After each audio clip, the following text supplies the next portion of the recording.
I only have one arm and I'm an occupational therapist, and since y'all love my bathroom, welcome to my kitchen. These are my modifications and adaptations that I have in here. Starting off strong with a husband modification. My husband installed the base of a KitchenAid mixer into this movable island, so I can easily take KitchenAid bowls and lock them in, and I can stir and mix, and so it makes life so much easier, especially if I don't want to use the whole KitchenAid mixer, because if not, I spent 23 years of my life mixing bowls on the ground. So now I don't have to do that here. So I have the KitchenAid mixer. Not many people think of this as a adaptive device or assistive tool, but it is so helpful for having one arm. I can easily make cookies. My husband and I, our favorite hobby is baking and just making things. So I use this so much, and I love the KitchenAid. I know this is an older model, but I had a Cuisinart one, and I had to hold down a lever in the back and then lift it up with my head because it only moved up if you held this lever down. So this one's a lot more accessible, and there's a little slide and lock in place on the side. Now, this is something that's kind of silly, but it's what I use in the kitchen. And this is a Ziploc bag holder. So I can easily lock in these Ziploc bags. And so if I'm marinating chicken or if I want to bring snacks to work, I will use this. And it holds quite a bit of weight in here, and you really have to yank it to get it out of there. So I love that. Now for cutting, I have quite a lot of assistive tools here. So first up, what I've used for the longest time, a rocking knife. I love, love, love my rocking knife.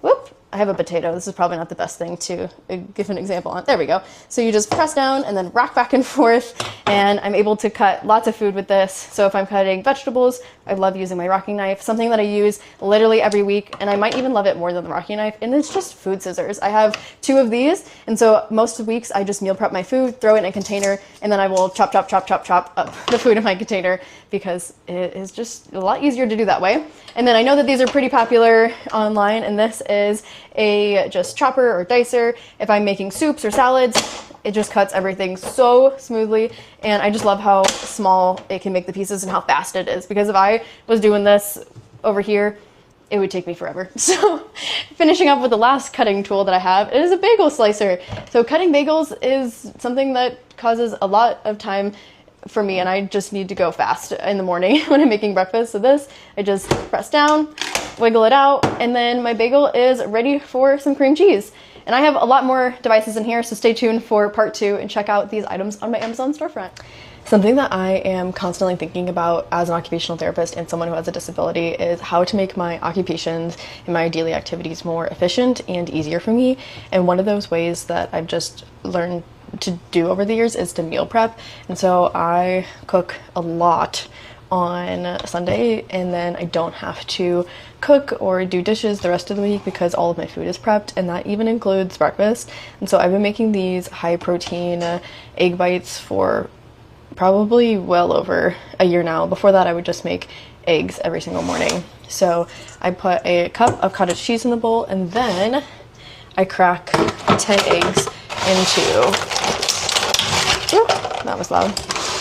And then I crack 10 eggs, and then I mix it up, and then I pour it into an egg tray, and it makes life so much easier having breakfast prepped. I can easily just pull these out and put them in the microwave because I love having eggs and I love having cottage cheese in the morning.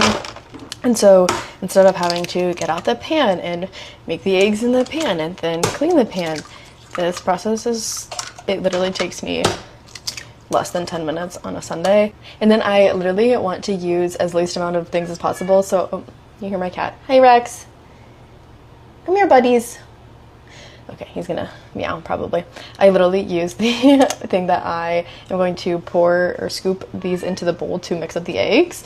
So all I do is this, and then you can add whatever seasons that you want into the bowl here. So I've been trying to not get rid of, but just use up this everything bagel seasoning. So I'm just gonna throw that in there. I've been doing that for a few weeks now. So then I just mix these up. What, Rex? Rex would like his breakfast too, but it's not quite time yet. And then to fill these up, I literally just take the egg tray. I use a muffin pan and then a silicone muffin pan that sits in there because they pop out so easy and it's a lot easier to clean. And then this is one of those cookie scoops that has a little lever. You just scoop these out. And I have breakfast for the week. These bake at about $3.75 for about 40 minutes. It kind of depends. I feel like my oven's a little different in this house, so sometimes I have to go a little bit longer. And then I let them cool to air temperature, and then I store them in a container in the fridge. This is what they start to look like when they are almost done. Thank you so much for cooking. Let's chat about using claw clips with one arm, part number 2. Now, I mentioned that there really isn't for me to put up all of my hair with one arm. Using a claw clip is one way, so I'm going to show you. And that involves using a lovely towel holder.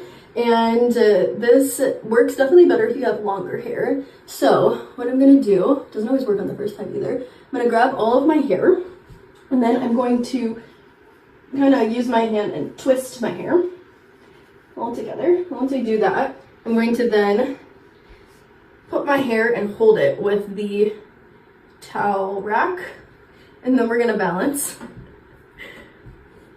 And then I'm going to come under the hair with the claw clip, and oh, I got the towel rack. And then I'm going to clip it. So it is technically one way. Now my hair is pretty thin, so this doesn't always hold, so honestly the hair tie just works a little bit better. But in case you want to find a way without using a hair tie. I'm obsessed with doing gel manicures. You can't have a good long-lasting manicure without good nail prep. Welcome back to the second video in my How I Do My Nail series. This is how I prep my nails with one arm. In the previous video, I used an e-file to take off my builder gel manicure, and now I'm ready to trim my nails. The most accessible product that I found for trimming my nails is the Little Nipper nail clipper with the one-handed pod base, and I use the adult size. It is a surgical grade steel blade that only trims a sliver of the nail at a time. With normal nail clippers, I would have to hold them between my knees, or I've tried simple 3D printed nail clipper stands. However, they do not work as well as the Little Nipper with the pod base. All you do is stick your fingernail into the slot, and the blade moves back and forth, trimming the nail for you. And all you have to do is rotate your hand in the slot. There's no risk of cutting yourself either. With one arm, this is something that I've done with normal nail clippers countless times. And working in healthcare, I have to keep my nails short, and I used to dread this part of my manicure, but now I can trim my nails so fast. I have a discount code for the Little Nipper products, Madeline05, or you can check out the link in my bio. It also comes in 3 different sizes and can be great for kids. After I trim my nails, I move on to filing them and shaping them. I hold a glass file in my neck, which I found gives me the best visual standpoint to see how I'm shaping my nails, as opposed to holding it in the crease of my knee. I could also hold the file with my myoelectric prosthetic. After my nails are the desired shape, the next part is to buff up the surface of the nail bed. Before doing this, I want to make sure that my nail beds don't have any oil in them, so I'm going to go ahead and scrub them with isopropyl alcohol. And if you're my dentist, close your eyes. I hold the little nail buffer between my 2 front teeth. However, there is no file on the side walls, so it's cushioned, so there's actually no nail file against my teeth. This is what I found to be the best angle for me to buff all angles and surfaces of each of my nails, and I want to make sure that the nail beds are not shiny. If I have my prosthetic on, I could also put the little buffer in there as well. I finish out my nail prep by lightly buffing with my e-file the cuticle to make sure that there isn't any dead skin around my nail beds. Because this doesn't take too much time, I quickly hold it between my knees, and I keep it at a very low speed, like 10 RPMs. Before I paint my nails, I'm going to go ahead and give my nails one more scrub with isopropyl alcohol.